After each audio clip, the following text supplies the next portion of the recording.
This program contains graphic material, including offensive language. Viewer discretion is advised. This safe contains evidence of the code Ian Brady used to record where he buried the victims of the Moors murders. Undercover detectives from Greater Manchester Police have come to see whether it can help them finally close the case. In 1966, Ian Brady and Myra Hindley were sentenced to life after police found the body of 17-year-old Edward Evans at their house in Manchester. 2 other victims were found on Saddleworth Moor. A 10-year-old girl called Leslie Ann Downey and a 12-year-old boy called John Kilbride. It was to be another 20 years before the body of 16-year-old Pauline Reed was recovered. 12-year-old Keith Bennett has never been found. Ian Brady's psychiatrist says the location of this grave is a secret the Moors murderer will never surrender. I know, you don't know, you want to know, and I'm not going to tell you.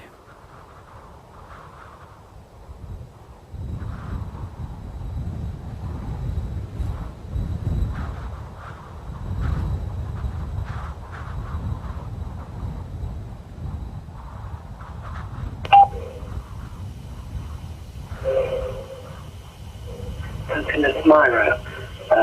All I want to say to you is that I've gotten the letter, thank you very much, and the envelopes, and I'll be starting the next episode later on today and get them off to you early in the week.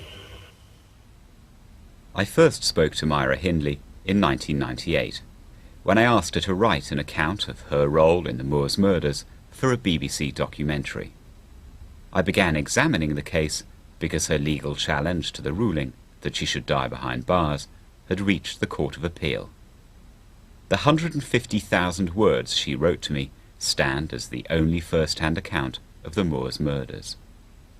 After the film went out, I agreed with Keith Bennett's family to continue to question her about where he was buried. It took months of persuasion before she agreed to help. She told me that while the other children were buried on the exposed wasteland of Hollin Brown Knoll, Keith Bennett was driven to a lay-by at the head of Hoe Grain Stream. From there, he'd been walked onto the moor, strangled, and buried in a peat gully on the banks of Shiny Brook. She sent me a detailed series of maps, which have been used by forensic archaeologists, Professor John Hunter and retired Detective Chief Superintendent Barry Simpson, to narrow down the search area. But Myra Hindley's efforts to persuade people that she was reformed and should be freed failed. The Moors murderer Myra Hindley has died at the age of 60 in hospital in Suffolk. She was given the last rites yesterday. We're told that she died at 16:58 after respiratory failure. Her next of kin have been informed and there'll be a coroner's inquest. The death of Myra Hindley was celebrated in the national press, but Keith Bennett's family worried that the chance of finding his body may have died with her. His younger brother has spent decades searching for him.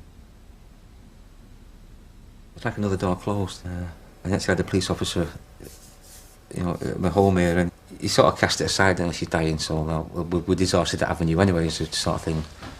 So I said, well, not really. I don't think we're exhausted that avenue at all. You know what I mean? If you're expecting me to jump for joy that she's dying, you know what? I'm not, you know what I mean? It's, because while she's alive, we've got a chance, you know.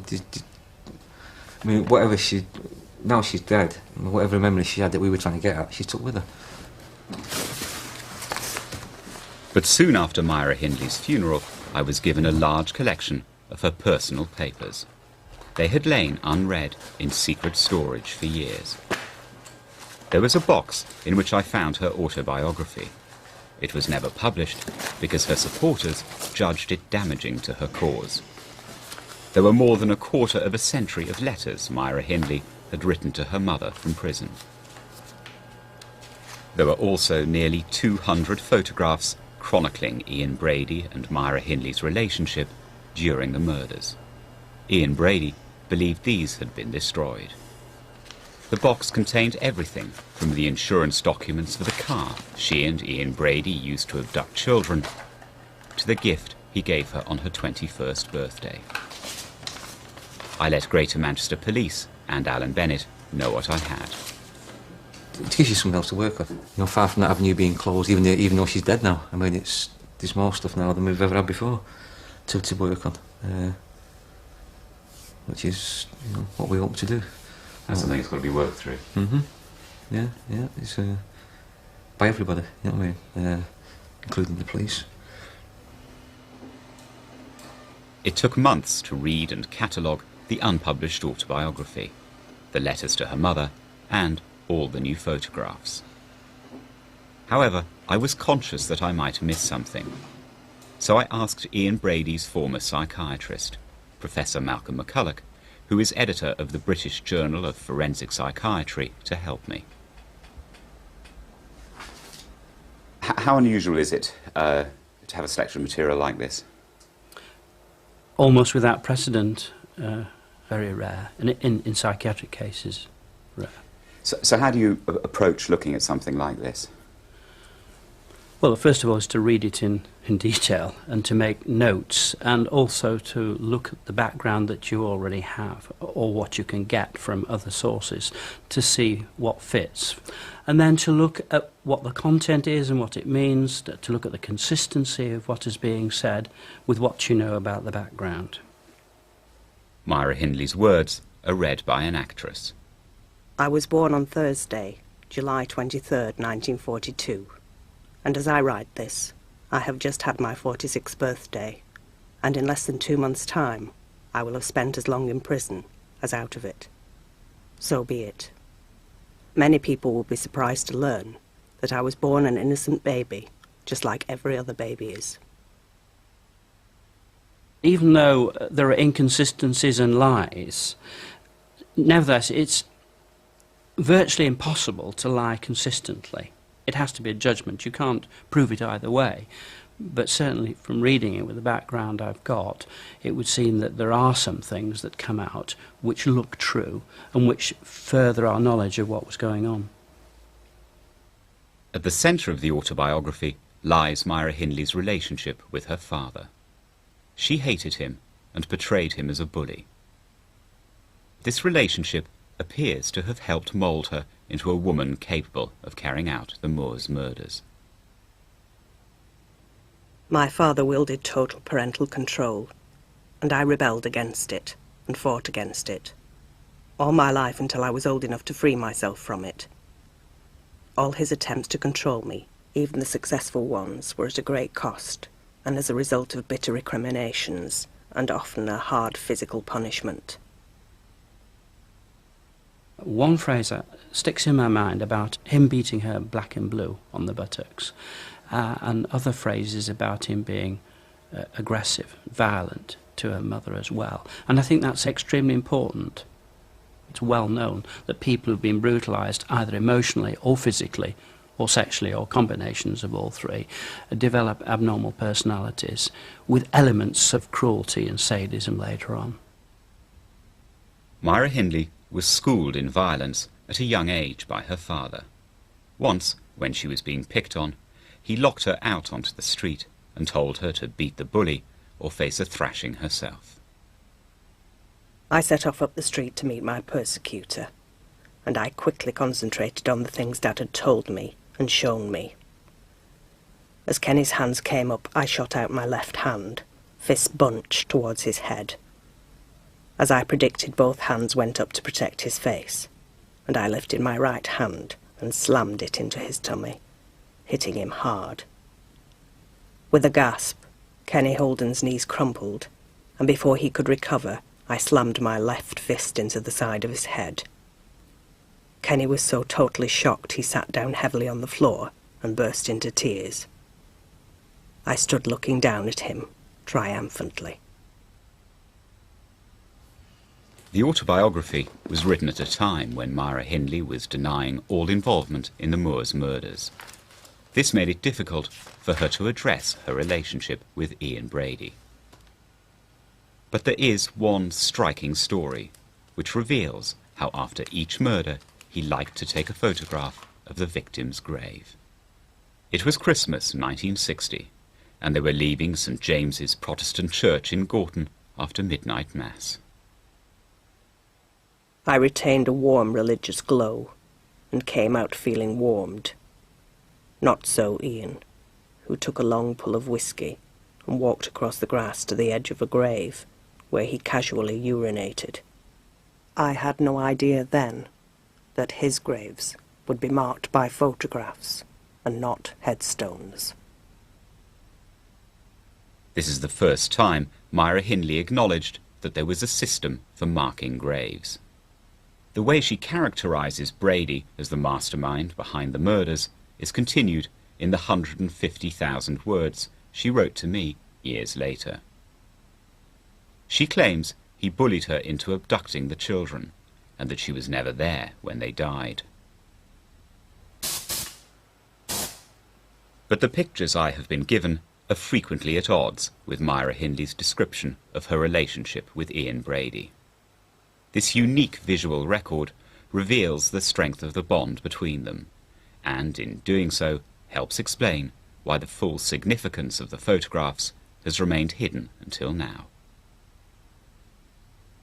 Well, there's an element of play in that he's got his right hand almost round her neck, but she's not distressed, she's leaning towards him, and he's leaning back in order to look at her. So it's playful. Presumably, he got the camera to do that automatically.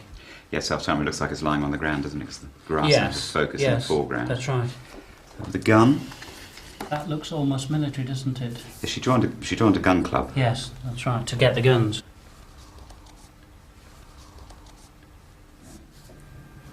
Domestic scene. She's very happy there, isn't she? Yeah, another relaxed scene, yes. The Moors murderers met when Myra Hindley went for interview at a small chemical company called Millward's Merchandise. Ian Brady, who'd been brought up in Glasgow, was working there as a clerk. Tommy, the boss, wanted to introduce me to his colleagues. He said, "This is Bert.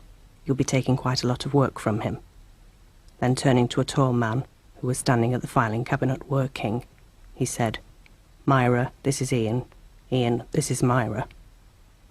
Ian Brady had already served time in Borstal and prison for theft. He had also earned a reputation for being strange. One of his nicknames was Lassie, indicating effeminateness. Certainly was bisexual in later life. His other nickname was Dracula, apparently, as a schoolboy. He was interested in pornography. He was cruel. He would torture kittens and see how long they took to die. Ian Brady introduced Myra Hindley to the writings of the Marquis de Sade, which celebrate sexual sadism. He also played her recordings of Hitler's speeches. These photographs, among those given to me, were shot by Brady as he crouched in front of the television. Es ist unser Wunsch und Wille, dass dieser Staat und dieses Reich bestehen sollen in den kommenden Jahrtausenden. Wir können glücklich sein zu wissen, dass diese Zukunft restlos uns gehört. Myra Hindley and Ian Brady became almost inseparable. She called him Neddy, after a character in The Goons. He called her Hess, after Hitler's deputy. They felt their relationship set them apart from the rest of the world. It was a very strange concatenation of circumstances, and the congruence was the sadistic cruelty. Where they were different was that she was socially very skilled, and he was quite withdrawn. So they're congruent in the middle, as it were, to do with their coolness and sadistic temperament, but complementary in terms of their social abilities.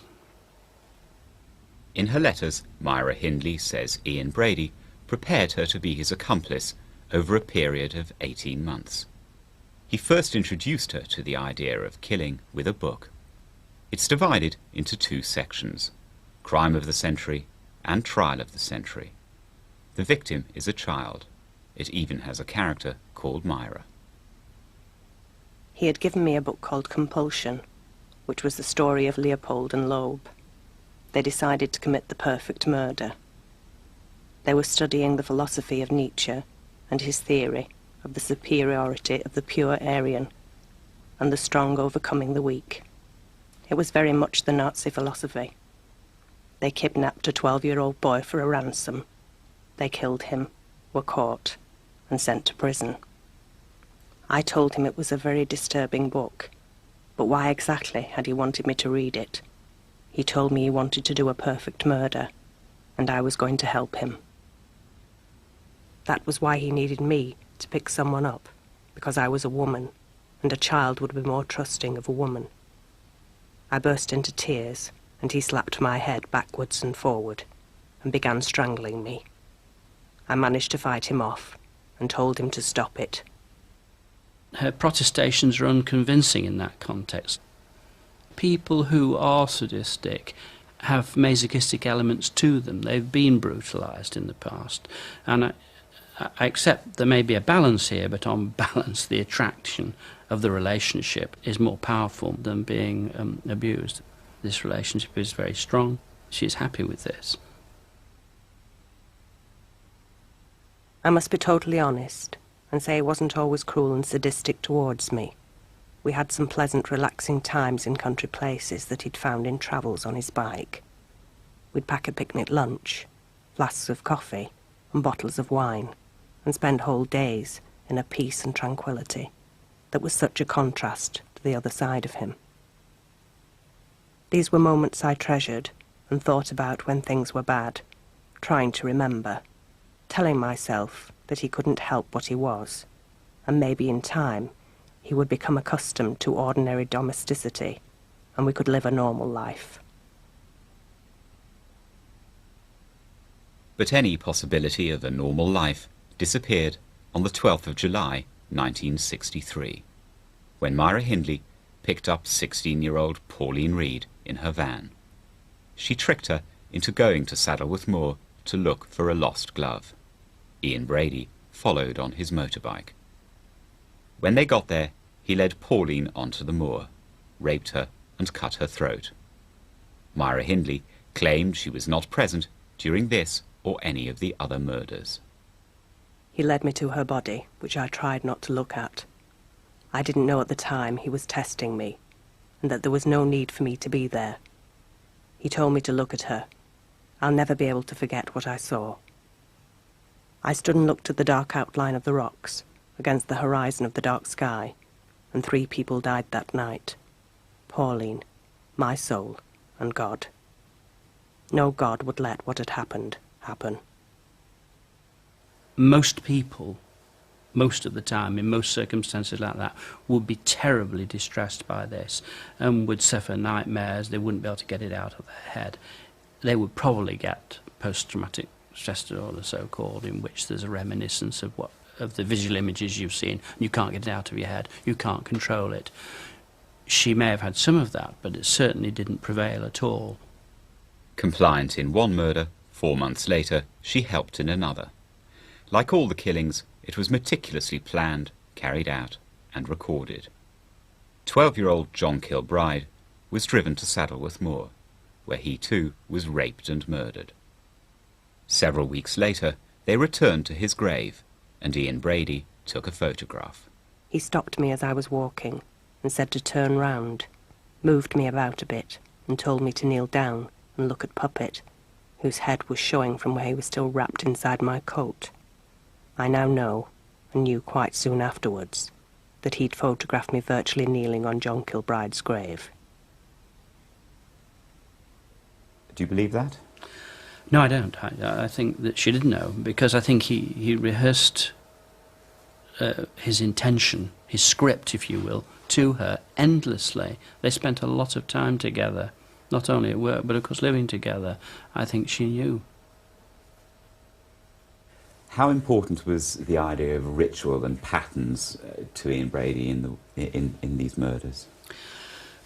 With the benefit of hindsight, it looks very important. I'm struck by themes here that the bodies are not to be discovered, but Brady is to know where they are. In the notebook that the police interrogated Brady on, there was a phrase which indicated that he would check whether the site was undisturbed. And I think that's part of ritual, and obsessional, if you will, that the bodies are still there. The photograph taken on John Kilbride's grave is not a one-off. When the Moors murderers were caught, the police found pictures taken at the grave of Leslie Ann Downey. Keith Bennett died between these two murders. Because of this, I decided to search for any like it among those sent to me. Myra Hindley's description of Keith Bennett's disappearance is the most detailed of all the murders. I hadn't wanted this to happen. I was tense and terrified, and I tried to concentrate my mind miles away from where I was. Finally, after what I think was roughly half an hour, by which time dusk had begun to descend, I heard him whistle or call. And when I stood up, he was waving me back down to the stream bed. Virtually nothing was said as we made our way back, except for him saying the spade was hampering him and he'd have to hide it, which he did. Keith Bennett's brother and sisters were at their grandmother's house, waiting for him to join them for the night. Keith was supposed to follow us up later, but he didn't. There was no, and obviously there's no phones or anything. None of us had phones or anything them days, so we just presumed, or my gran presumed, he'd changed his mind. You know, he decided not to come. And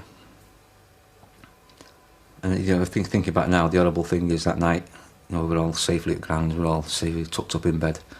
You know, and obviously, you know, we were all asleep. You know, Keith had already been murdered at that stage. He'd been taken away and been murdered. But I used to talk to him still over night time. You know, how are you, Keith? You know, when you're coming home, you know what's happened to you, and just really, you know, strange things. But it was never ever the same again. You know, I mean, obviously. In describing the murders, Myra Hindley always claimed she wasn't there when the children died. Distancing herself from their sexual abuse and the act of killing was central to her case for freedom. But she completely failed to provide an account of the murder of Leslie Ann Downey. She was abducted from a fairground and taken back to their house in Hattersley. A tape recording of Myra Hindley shouting at the 10-year-old girl not to spit out a gag was a key piece of evidence in her conviction. I repeatedly pressed her on why she had excluded this from her account. I'm finding it very, very difficult to do this Leslie Ann Downey thing. I think I'll have to be as brief as possible. There was that tape, which isn't what people think it is, but it's bad enough, and I just hurt so much to think that I could have been such a cruel bastard. The Moors murderers were caught when Ian Brady made a mistake. He beat 17-year-old Edward Evans to death in front of Myra Hindley's brother-in-law. After the killing, David Smith went to the police. The next morning, there was a knock on the back door, and I opened the door. And to cut a long story short, it was a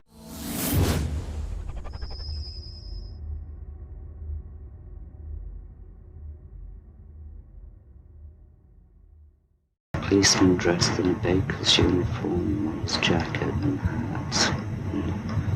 It had sunblast on the pocket. And the first thing I said was, "You've got the wrong house. We have mothers of pride." When the police entered the house, they discovered the body of Edward Evans. Ian Brady was arrested immediately. Over the next 3 days, officers uncovered a large collection of mementos to the murders and evidence that linked Hindley to them. She was arrested and taken to the cells beneath Hyde Magistrates' Court, where the now infamous arrest photograph was taken. Within 10 days, the police had recovered the bodies of Leslie Ann Downey and John Kilbride. Ian Brady's photographs were central to their search. My solicitor told me they'd found the body of a child, identified as Leslie Ann Downey. Did I know anything about it? And I said no. I think a week after that, I'm not sure, they found John Kilbride's body.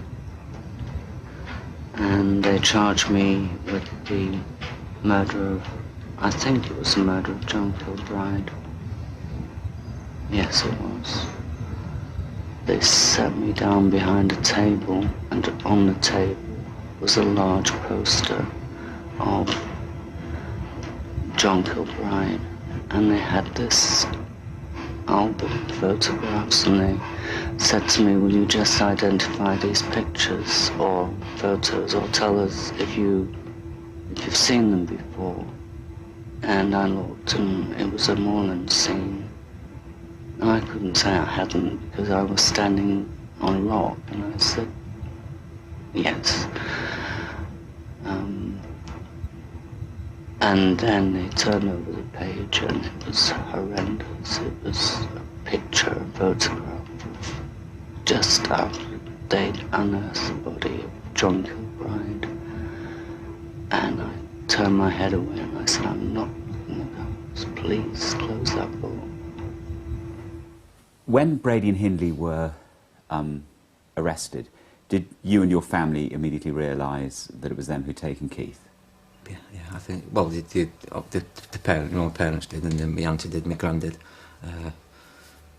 Well, especially when we found out Brady lived just up the road, just over the road from the school, we went to. As time went on, we heard this, the police were saying, we believe, that these know something about Keith, but we can't prove it, and all the family knew at that stage, Brady and Hindley were the last people to see Keith, but there was just nothing to prove it. But like I said, the police were telling us that, off the record, if you like. But your neighbours, friends, the family, everybody, knew that it had something to do with Keith's disappearance. A few days after her arrest, Myra Hindley wrote the first of several hundred letters to her mother.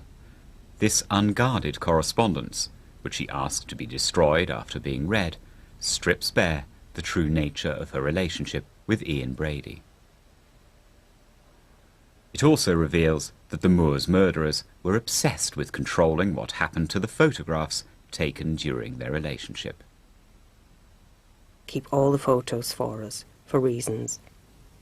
Ones of the dogs, scenery.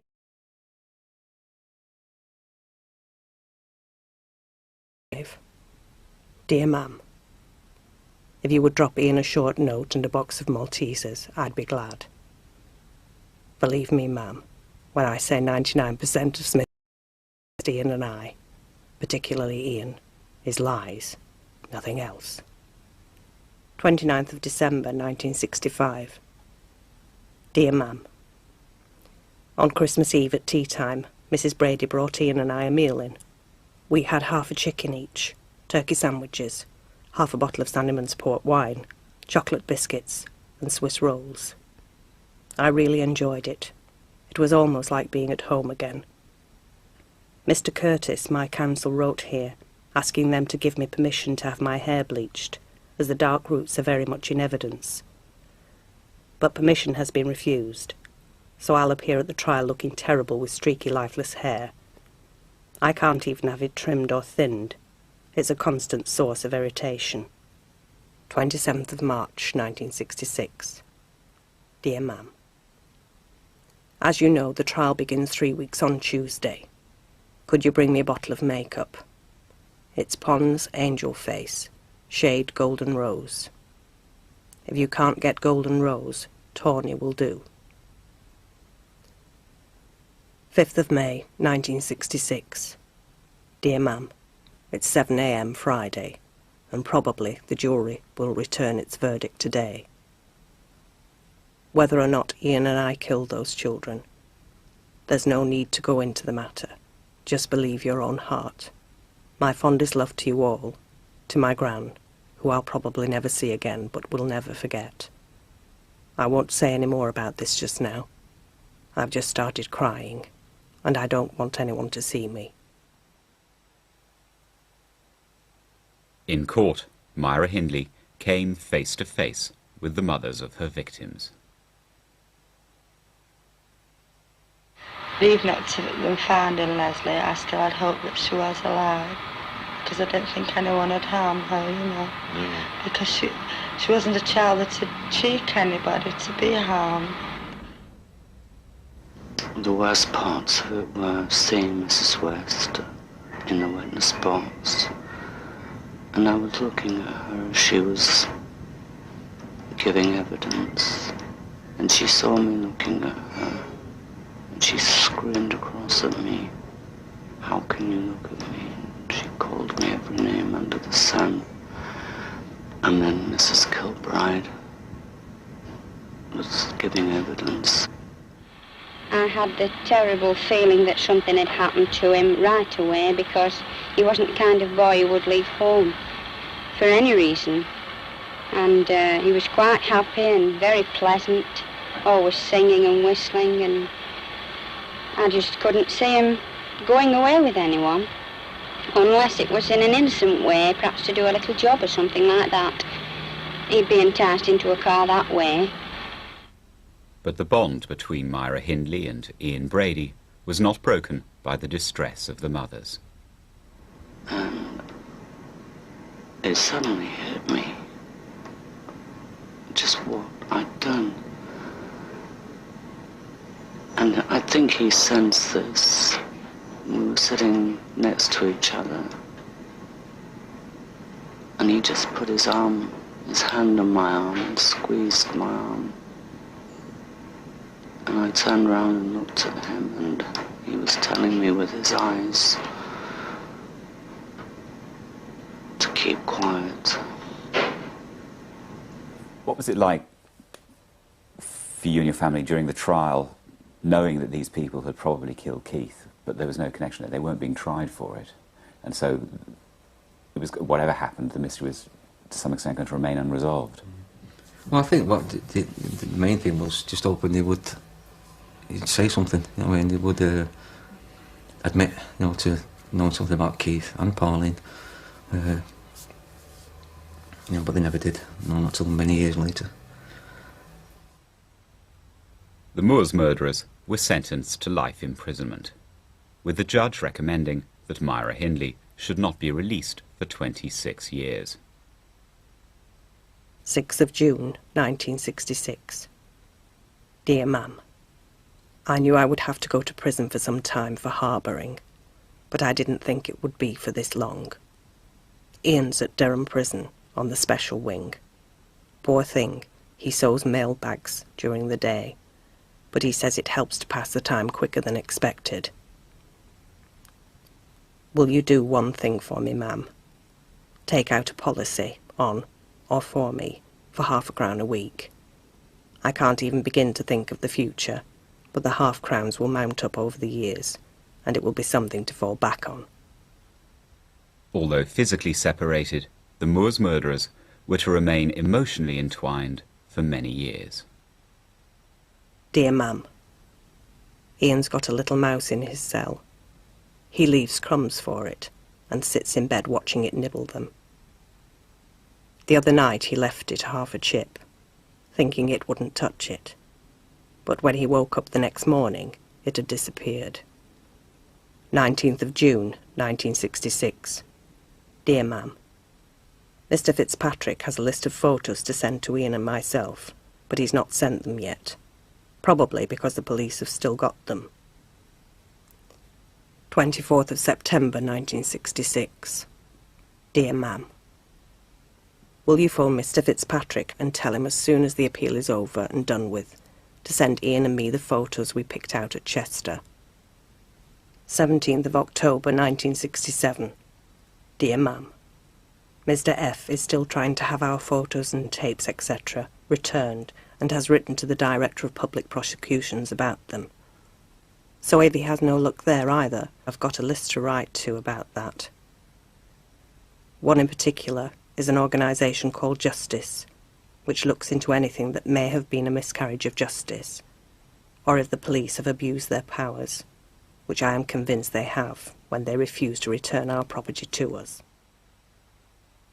In August 1968, Ian Brady and Myra Hindley's solicitor finally succeeded in getting the Director of Public Prosecutions to hand over all photographs not connected to the known murders. The negatives were sent to Myra Hindley's mother for safekeeping. The letters show that although there were nearly 200 pictures, Ian Brady was desperate to get his hands on just a few of them. 6th of August 1968. Dear Ma'am, I told Neddy you were having those 3 of me developed, and he's pleased, for he feels that you will get them done quicker than his mam. When you've collected them from the chemist, send them to his mam, for I've told her you're seeing to them, and ask her to post them direct to him right away, or send them direct to him. He writes insistently, not only frequently, but insistently he must have them, and she writes in her letters to her mum, he won't be satisfied. Please, mother, bring me these pictures. Then he'll stop. Over the next 3 years, Myra Hindley bombarded her mother with demands for the photographs. All of these letters were read by prison staff who were censoring them, but have not been read for evidence about the murders until now. Over time, their tone becomes increasingly fraught. 11th of January 1970. Dear Ma'am, I want you to tell me what has happened to the slides, for I feel sure there must be something wrong, as it is months and months since I first asked you for them. He keeps asking me why he hasn't received them yet. 3rd of February 1970. Dear Ma'am, you keep saying you'll bring the slides down here with you, and you never do. I keep putting him off with vague excuses, but I think he thinks I haven't asked you for them. And in his last letter he says he will have to send someone round to collect them.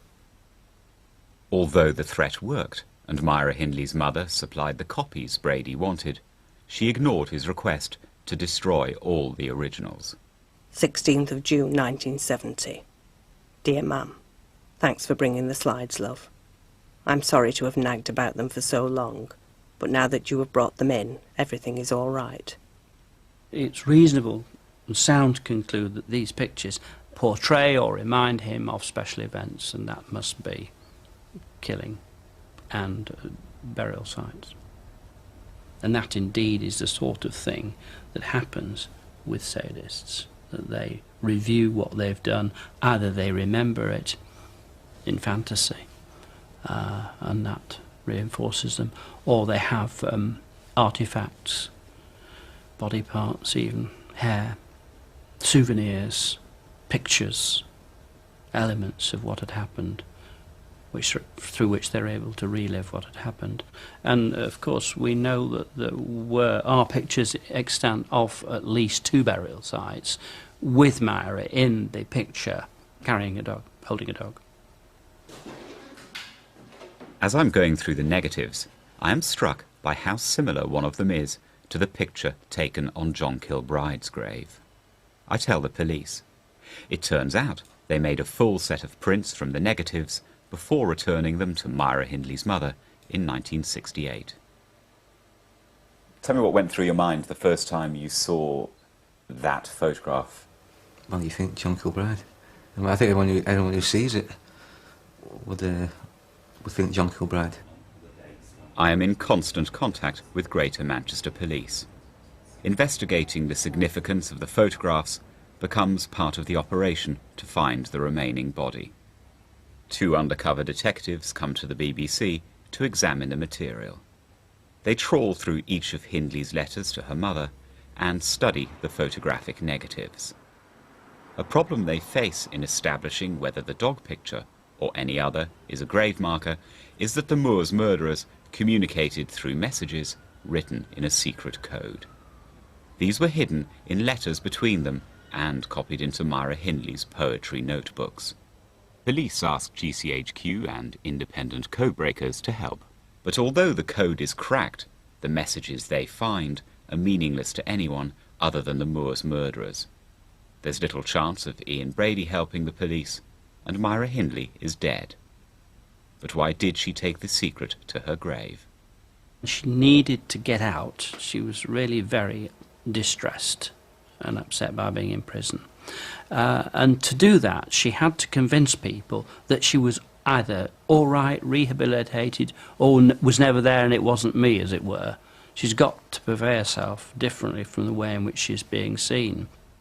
Myra Hindley worked hard to change the way she was perceived, becoming one of the first prisoners to study for an Open University degree. She also befriended Lord Longford, took up knitting, and learned to play the guitar. Kilowatt was an aging con of 65 who stood a chance to stay alive and leave the joint and walk the streets again. As the time he was to leave drew near, he suffered all the joy and fear of leaving 35 years in the pen.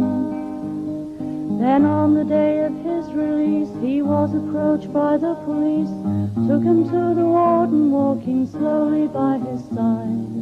The warden said, "You won't remain here, but it seems the state retainer claims another 10 years of your life."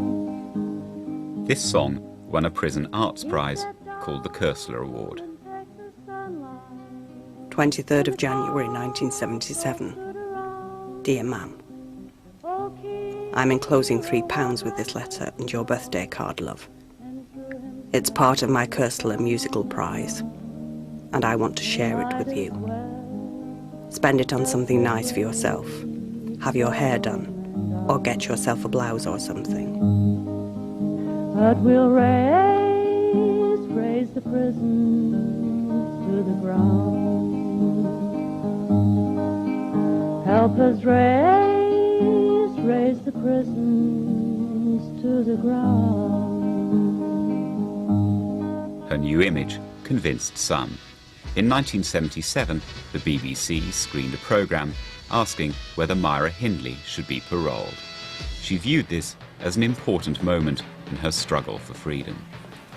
11 years ago, Myra Hindley was found guilty of the murders of 17-year-old Edward Evans and of Leslie Ann Downey, who was 10. Like Ian Brady, with whom she'd stood trial, Hindley was sentenced to imprisonment for life. Dear Ma'am, I have decided to agree to the BBC programme, as it will deal with the question of parole. There will be 4 people arguing for parole for me, and 4 against. Yes, well, my impression of Myra Hindley, when I first went, I didn't know what to expect because all I'd read was inflammatory reports in the newspapers. When I met her, she was very different. She was tall, slim, attractive, quietly spoken, sensitive person, reads a lot. And, you know, I don't like this expression, an angel, because, I mean, she's a very nice person at the moment, and I'm certain if she's let out, there's absolutely no risk at all that she'd ever, you know, molest a child in any sense at all. I had to hear the tapes of my daughter, and I never heard Ian Brady. It was Myra Hindley on that tape with my daughter, not Ian Brady. I had to listen to that and identify the body. Dear Ma'am, I've just bought myself a caftan, which I saw advertised in the Sunday Times magazine. It's really nice. Indian cotton, lovely and long, with a high neck and nice shaped sleeves. Oriental type. It's comfortable to groove around in after a shower, instead of having to get dressed again. Myra Hindley continued to deny any involvement in the Moors murders. But in the mid-80s, Ian Brady told a journalist, that there were another 2 bodies buried on Saddleworth Moor. The police reopened the case, and this time Myra Hindley decided to begin confessing. The information she provided over months of searching helped locate the body of Pauline Reed. She returned twice to the moor to try and help find Keith Bennett, leading police to the area where he disappeared. I couldn't live with a burden of guilt anymore. It wasn't just a sudden decision thinking, oh, I better do this and I'll get parole in 1990. On the contrary, I told the police I wasn't applying for parole. It's widely believed that Brady, I confessed because I knew Brady was on the verge of, whereas on the contrary, I confessed and he wouldn't until the July, until after they'd found Pauline Reed, and until he'd seen me on Saddleworth and knew that I was not messing about and I was going to where the areas of the graves were, and that's when the police began to get rambling garbage off him. He would have kept a very close eye on, through the papers, what was going on with Hindley.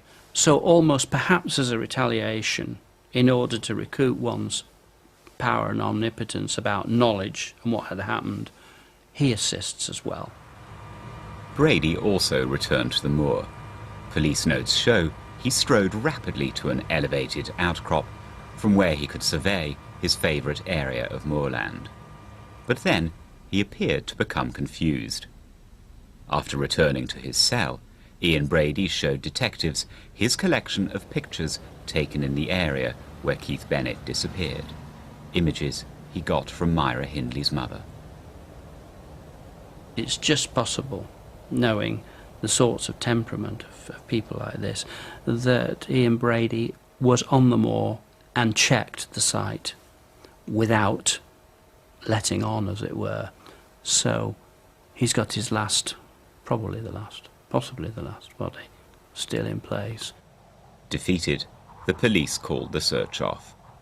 I would try to deter any would-be well-meaning amateurs coming up here, because what we've done expertly, and it's all been properly logged and recorded. And that's important, should we get any further information in the future. To go onto the moor, given the type of terrain, you could damage very easily any grave, and it could be lost forever. In order to understand exactly what the police had done, Keith Bennett's brother, Alan, asked to see their search records. He told me he was astonished at the response. I was expecting like a map of the area, the gullies, even highlighted or something, you know, just to say done. When I went back and asked for these plans, he said he didn't have it. Well, there was no such thing.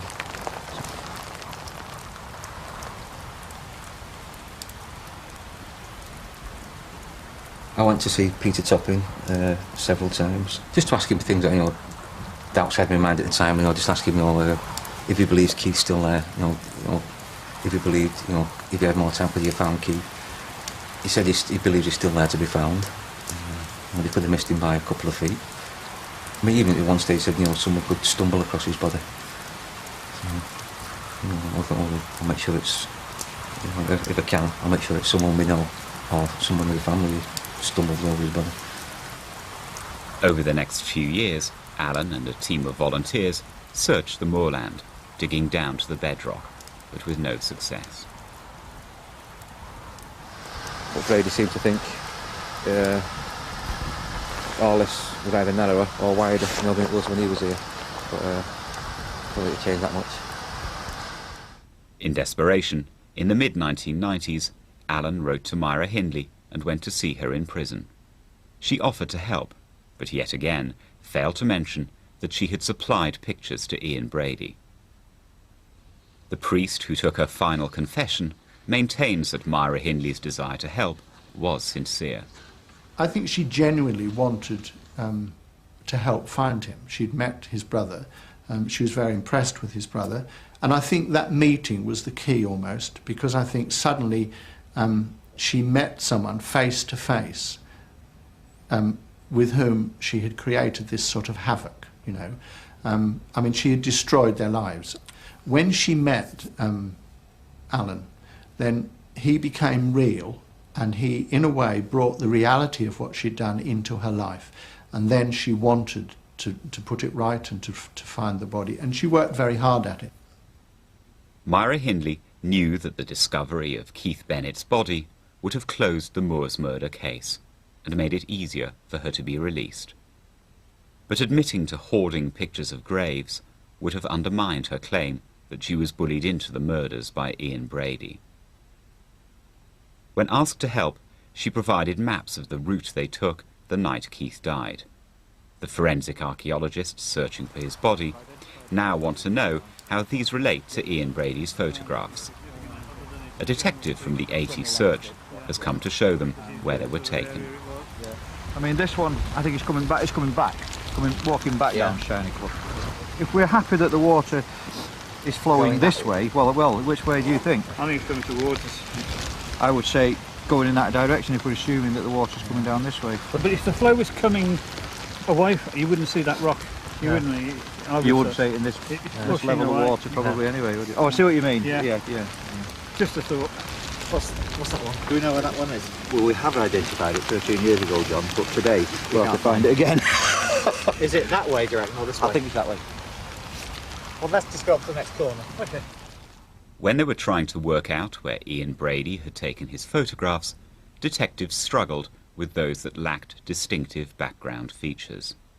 These pictures were grouped with images in which the Moors murderers were wearing the same clothes. It was on this basis that they discounted the picture in which Hindley is holding her dog and staring at the ground, a pose similar to one she struck in a photograph known to be a grave marker. When I first started going to see the police, showing these photographs, I was told they were identified. Every photograph identified as a particular area. I've since found out that they didn't identify the area, they identified what Hindley was wearing. I mean, when I go to the mall, I have a black coat. You know, that I wear when I go to the mall, I wear the proof coat. If I was to go to Whaley Bridge or another open area of moorland, I'd wear that coat. You know what I mean? You don't have you don't have a Whaley Bridge coat, you don't have a Shiny Brook coat. You know what I mean? It's ridiculous. You know, and so they need to start again. They need to get all these photographs again and identify exactly where they're taken. You know, I mean, identify not what she's wearing, what's behind her. The police have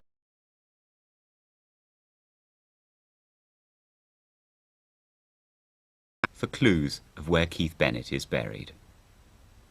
Dear Ma'am, will you phone Mr. Fitzpatrick and tell him as soon as the appeal is over and done with to send Ian and me the photos we picked out at Chester? Dear Ma'am, I want you to tell me what has happened to the slides, for I feel sure there must be something wrong, as it is months and months since I first asked you for them. He keeps asking me why he hasn't received them. You keep saying you'll bring the slides down here with you, and you never do. Dear Ma'am, I keep putting him off. Thanks for bringing the slides, love. I'm sorry to have nagged about them for so long, but now that you have brought them in, everything is all right. The police want to know which pictures were sent to Ian Brady in the hope that they might lead them to the grave of Keith Bennett.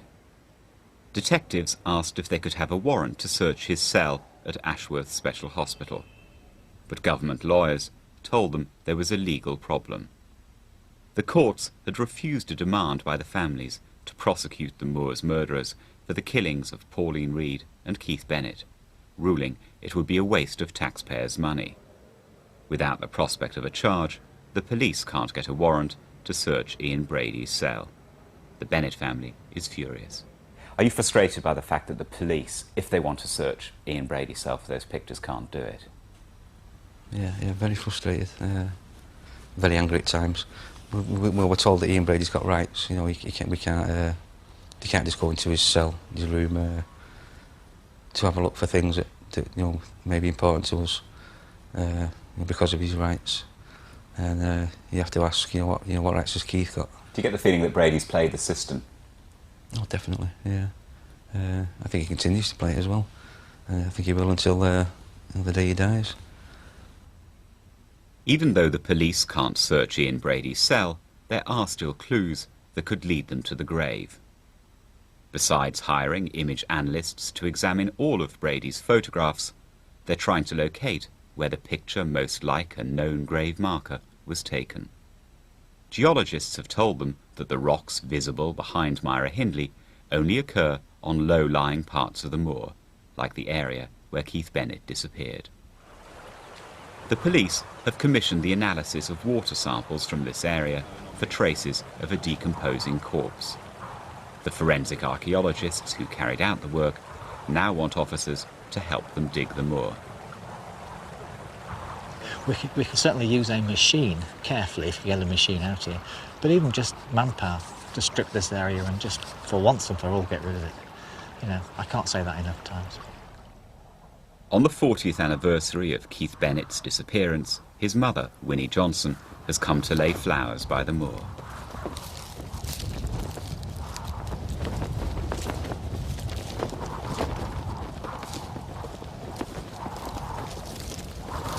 They can find him if they want to, but all they're saying is they want fresh evidence. They've had 40 years of bloody evidence. What more do they want?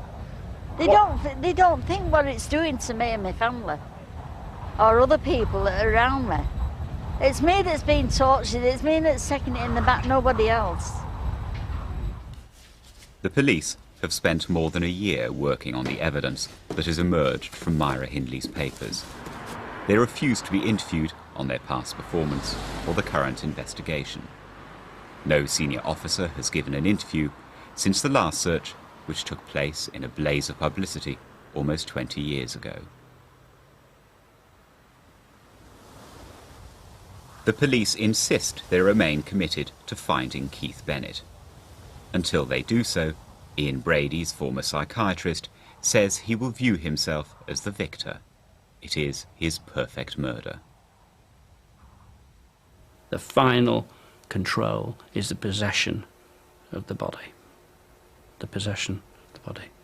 And as long as that's the case, he can view himself as the winner, even though he's in prison. Yes, absolutely, yes. I know, you don't know, you want to know, and I'm not going to tell you.